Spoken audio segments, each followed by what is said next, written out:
Hello, welcome to Newscenter. Let's start with some market action. Markets closed in the red for the 8th straight session. Sensex lost over 300 points and the Nifty lost about 90 points. Investor wealth to the tune of 25 lakh crore rupees wiped out in 2023 so far. This is the biggest ever drop in market cap in the first 2 months of a year. Some respite for Adani stocks as the group gained market cap after nearly 3 weeks. Adani Total and Adani Transmission were the only 2 of the 10 group stocks that ended the day in the red. The Adani stocks gained a market cap of close to 30,000 crore rupees today. However, since the Hindenburg report was released on the 24th of January, the stocks have lost market cap of a little over 12 lakh crore rupees. As things stand, the market cap of the Adani group is back above 7 lakh crore rupees. And shares of Vedanta declined for the 8th straight session. The company's overseas bondholders have been jittery for the last few days over debt repayment, and the bonds have been losing value. As the debt concerns mount, Vedanta spokesperson said there is no question of default. Nigel D'Souza is here with the details. Well, the Vedanta Limited stock is under pressure as the street fears the default of the promoter Vedanta Resources end. Now, the long-term debt maturities for the next few years are a little more than $7 billion. In the first half of next fiscal, there are maturities amounting to around $900 million which are due. And since there is fear of default, the bond prices have been falling, which has an inverse relation with yields. And the promoter entity holds stake in both Vedanta as well as Hindustan Zinc, and rather large ones. The problem is that most of those shares are pledged. So the fear is that these pledged shares could possibly hit the market. Now, the trouble started mounting when Hindustan Zinc's plan to buy out Vedanta's international zinc assets hit a roadblock. This as the Government of India opposed the transaction. Keep in mind, the Government of India had roughly around 30% stake in Hindustan Zinc, and they also have board representation. Now, the proposed transaction was that Vedanta would sell its international zinc assets to Hindustan Zinc for nearly around $3 billion. That would mean the deal would be done at 10 times EV upon EBITDA, which is very, very expensive for a metal company. The other problem is it would drain Hindustan Zinc of all its cash in its books. The big question is Vedanta Resources able to wriggle out of this? The answer could probably be yes, because they could use their credit lines with banks to refinance the debt in the near term. They could also approach the Government of India and look at reworking this entire international zinc deal. The government, remember, had asked them to explore other cashless methods for the acquisition of the assets. And maybe possibly as well, Hindustan Zinc goes ahead and simply pays out a large dividend. That flows to Vedanta Resources via Vedanta Limited. Valuation-wise, well, the Vedanta stock is attractively priced at around 3.5 times EV per EBITDA. We reached out to the Vedanta spokesperson, and the reply was to CNBC-TV18's query that they are in a comfortable position to meet the near-term maturities, adding that there is no question of default, and except around 6.8% Hindustan Zinc shares, other holdings are not pledged, so there is no risk of any further selling of shares. All right. Thank you very much, Nigel, for joining us. Moving on, India's logistics sector is on track to reach $215 billion of valuation in 2 years. I'm quoting a report by regulatory technology solutions company TeamLease. The report is called Simplifying Compliance Management for the Logistics and Supply Chain Industry. It examines the concerns of the logistics sector and gives an overview of the regulatory environment. The report reveals that around 91% of surveyed logistics and supply chain companies agreed that they have paid fines and penalties in the last 1 year. The report highlights complexities and challenges of the compliance landscape. It says compliance can be streamlined by conducting a baseline applicability assessment, creating a central paperless compliance document repository, subscribing to real-time national and personalized regulatory updates, and digitizing end-to-end compliance management. To take this forward, I'm now joined by Rishi Agarwal, CEO and co-founder, TeamLease RegTech. Rishi, thank you very much for joining us. Give us a sense of how regulatory issues, compliance issues are creating hurdles in the logistics industry. Well, first of all, thank you very much for having me on the show today. As we probably have heard, India has about 1,536 unique acts, and subsumed in them are about 70,000 unique compliances. Now, if you take a look at the logistics sector, and talk about one small company which is based in a single state with a single corporate office and one warehouse, they typically deal with close to 650 unique compliances, 35 different licenses and registrations, 95 display requirements, about 135 unique registers to be maintained throughout the year, 94 returns, disclosures, and intimations, about 98 different items around employee safety and welfare compliances. So if you look at it, a single entity, single state, single corporate office with one warehouse deals with so many. Now, in case a logistics company has to expand its footprint in India, imagine they have to set up different warehouses in different cities and states and so on and so forth. And just one element of this entire industry deals with few thousand of these compliances in a course of a typical year. And that's a huge problem right there. Now, in addition, the law of the land is very fluid. The country goes through about 5,000 plus regulatory changes in a year, and such a company, and we work with many logistics companies in the country, deal with anywhere between 500 to 700 regulatory changes in the course of a year. So that's the size, complexity, and scale that we are talking about. Right. I would also like to ask you about the potential of the logistics sector if we remove all these legal and regulatory impediments. So this industry is the backbone of the country's manufacturing. Everything that we consume in the country, whether it's inbound logistics, outbound logistics, third-party logistics, and we have spoken about all of these fourth-party logistics, reverse logistics, cold chain logistics, hyperlocal, last mile, all of these are heavily dependent on logistics, its efficiency, its cost structure, the cost of entering the business, the cost of running the business, the cost of closing it down. All of these are important elements. Now, if the industry's regulatory cholesterol is reduced, the number of compliances can come down, the entrenched hostility and distrust in the environment can go down. And in our report points out that over 200 among the 648 compliances that a small logistics and warehousing company deals with have criminality and jail term embedded in them. So if some of this goes down, chances are that entry, operations, cost, efficiency can all positively get impacted, and its contribution to the GDP can also positively go up. Right. My final question, Rishi. When it comes to the national logistics policy, the Gati Shakti, what are some of the issues that the government needs to address? The interministerial groups meet almost every week to look at lapses when it comes to infrastructure, when it comes to implementing India's renewable strategy across the sector. Which are some of the areas we need to focus on in order to make the national logistics policy a success? So government is already working on a draft national logistics law, a logistics master plan, a national grid for logistics parks and terminals, the national logistics platform, which is ILOG, and it's also working on development of a national logistics workforce strategy. The NLP will comprise 4 major steps, including IDS, which is integration of digital systems, unified logistics interface platform, which is ULIP, and ease of logistics, along with the systems of improvement group. So some of the work is already getting done. The country is already starting to see some benefit of it. But while some of the newer items happen, we also have to focus on how the overall cost of compliance, the cost of non-compliance, the fluidity in the regulatory environment, the hostility and entrenched distrust in the regulatory environment can reduce, and the entrepreneur can breathe slightly easier. All right, Rishi Agarwal, thank you very much for joining us with that quick take on your report. We leave it there for the moment. Moving on to India's startup ecosystem that has been buzzing, and the government's supportive efforts have encouraged more and more people to turn into entrepreneurs. Setting up a business today is not as challenging as what comes next, expansion. CNBC-TV18's Kanishka Sarkar finds out whether the current climate, where a funding winter is causing a frostbite, is this the best time to strike out on a new venture?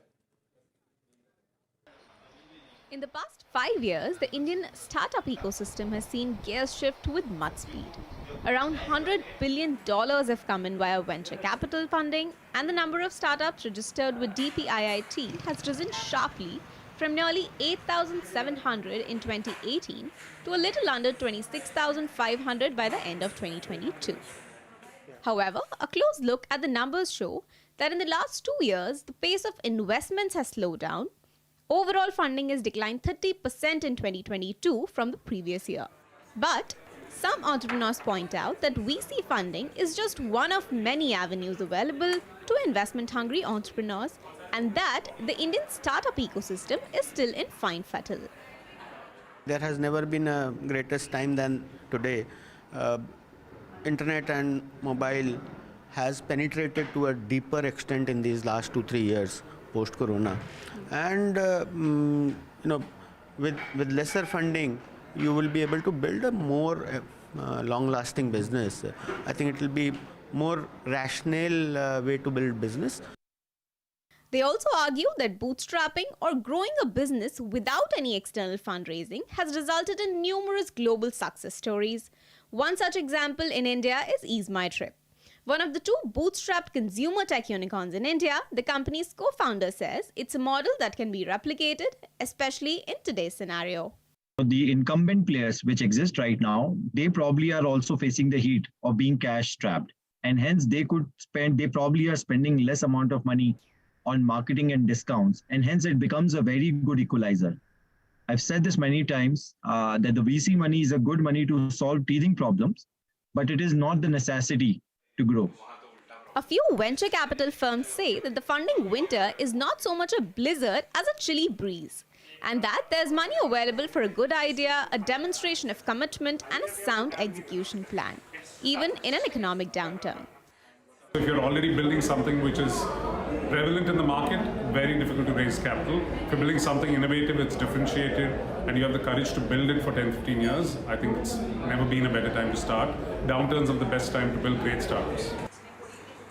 But that does not mean every startup will come through without a scratch.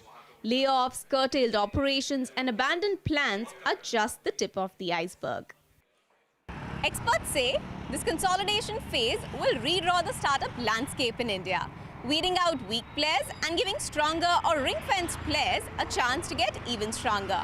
However, they're quick to add that this does not mean new players cannot emerge and thrive. In Delhi, Kanishka Sarkar.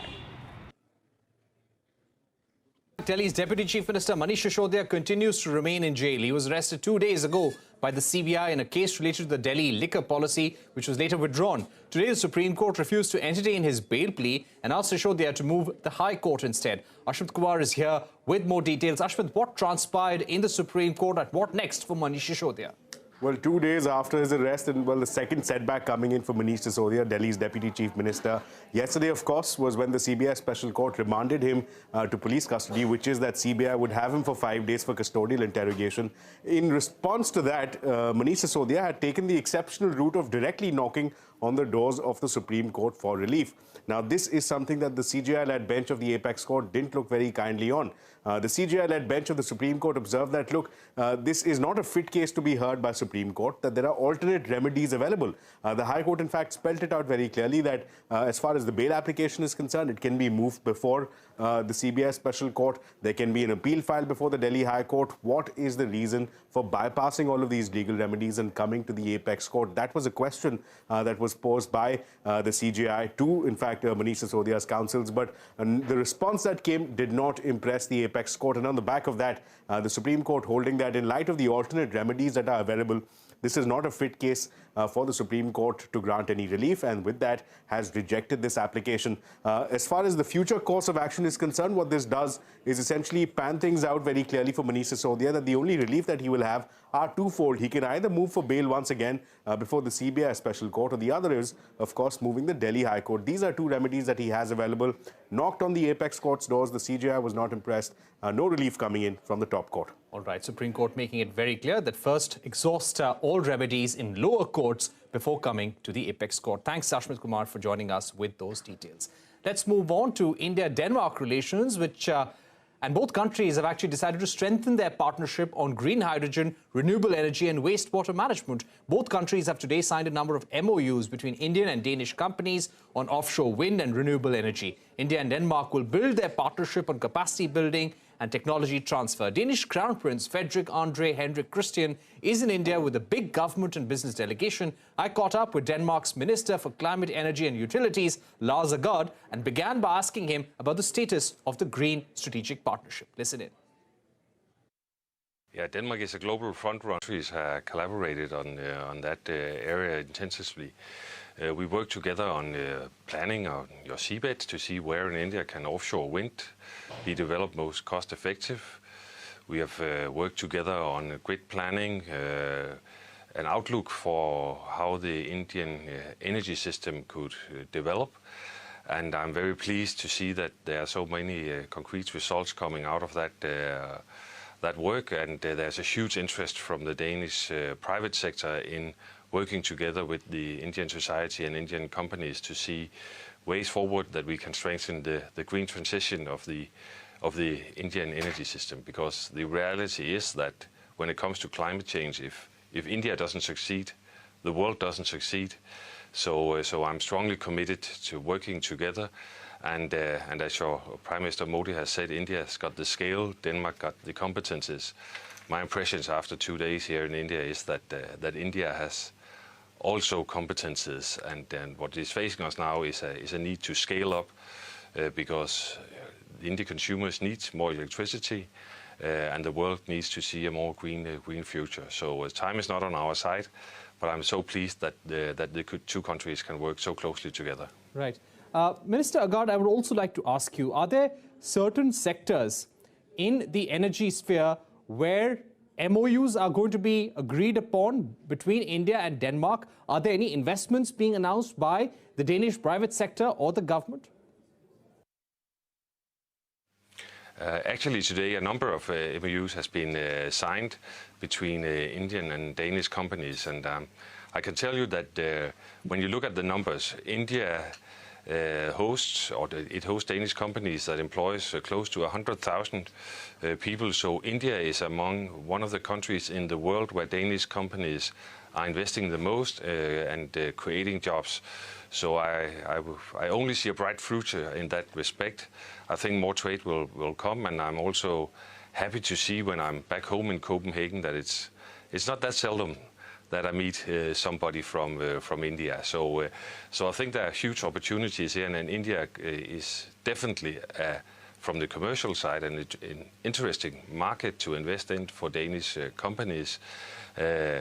So I see a bright future for everybody. And earlier today I talked with your Minister for Energy, Mr. Singh, and you could say all the headlines we are discussing. I mean, there are so many common challenges facing us: more renewables, more energy efficiency, better grid, and going even further with the next step, indirect electrification through green hydrogen. These are all issues that we are working with in Denmark and in Europe, but it's the same issues that they are facing India. And I think by working closer together, scale will be bigger, innovation hopefully will come, investment will come, cost will come down for energy consumers, and the ability for us all to meet a green future where it would be possible for all citizens to pay the energy bill. I mean, we can reach that ambition. I'm certain of that.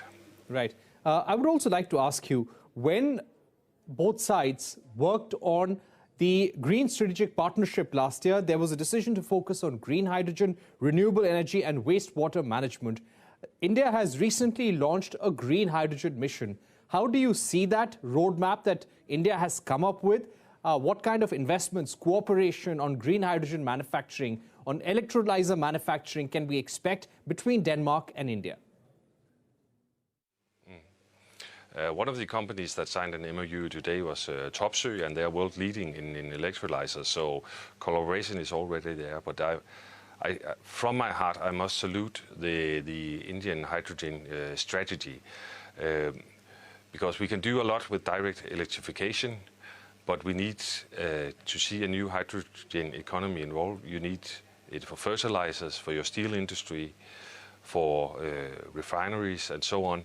So the world has a huge demand for green hydrogen, and I'm so pleased that India has decided to take a leading role. Even though Europe can do a lot, Europe cannot do it alone. Denmark can do a lot, but certainly not alone. And the commitment from the Indian government is a gift to the green transition, and I truly salute that. And my expectations are actually quite high. Together, I hope we can bring costs down, and it goes, of course, hand in hand with our ambition on seeing expansion of wind energy, because you need the energy from somewhere to do the hydrogen. And offshore wind, together with green hydrogen, has a huge potential.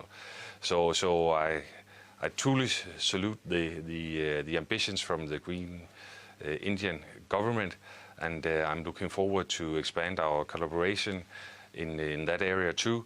In the beginning, we have focused a lot on just working together on getting enough energy for everybody.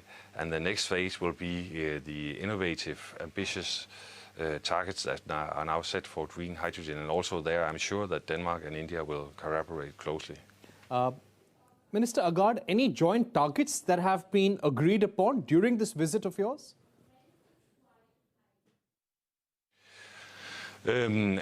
As I mentioned, I have earlier today had a very fruitful dialogue with your Energy Minister, Mr. Singh, and we reconfirmed our ambition of working closer together. And some of the headlines for that will be, of course, expansion of renewables, energy efficiency, and as mentioned, hydrogen. So these are core topics for the future collaborations among us. And as a new minister on this area in Denmark, I'm so thrilled that I can do my part of the job in making sure that the interest for working together with India is strong within the Danish government. Right. Minister Agard, I would also like to ask you, it's been over a year since the Ukraine war began, and Russia's invasion, war against Ukraine, the offensive there continues. And this has really impacted the global energy supply chain, fertilizer supply chain.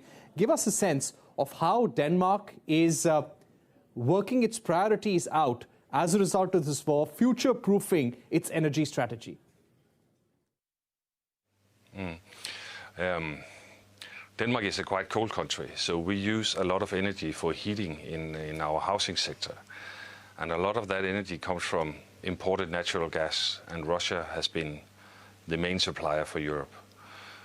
Within the last year, not only in Denmark but throughout the European Union, there has been a huge focus on getting rid of our dependency of natural gas. So we have opened import lines from other parts of the world, LNG, but the most important thing is the commitment from the Danish and also partly from European consumers. Consumption of natural gas has dropped remarkably. In my office, for example, in winter times, it's not legal anymore in public offices to have more than 19 degrees during winter time. So we have done a lot to save on natural gas and diversify not only Denmark but Europe's potential for importing. And then a specific Danish thing is that we have increased our production of biogas tremendously within the last year. So all countries need to take action. We need to lower our dependency on importing fuels from Russia. And also in that respect, I mean, I would also like to salute the Indian ambition of expanding your solar panel industry, because no matter where we look, it's good for the world that we have several suppliers. So energy security, climate, and cost of energy, it all are linked, and we must have focus on all things at the same time. But the Ukraine crisis is terrible, so there's a huge focus on that, and it continues. Right. My final two questions. How important is India and energy ties with India in your strategy when it comes to decoupling from Russian energy? Well, Denmark is not importing, or Europe is not importing that much energy directly from India, as you probably know. But one of the reasons why I'm so thrilled about your focus on the green hydrogen economy is that we need to see a future where green hydrogen can be produced without using fossil fuels. We need to see fertilizers produced without using fossil fuels. So part of my enthusiasm about your strategy on green hydrogen is linked to you can say, the overall future picture on how we could make sure that the world can get enough clean and affordable energy from reliable sources. And in my mind, India is a reliable source.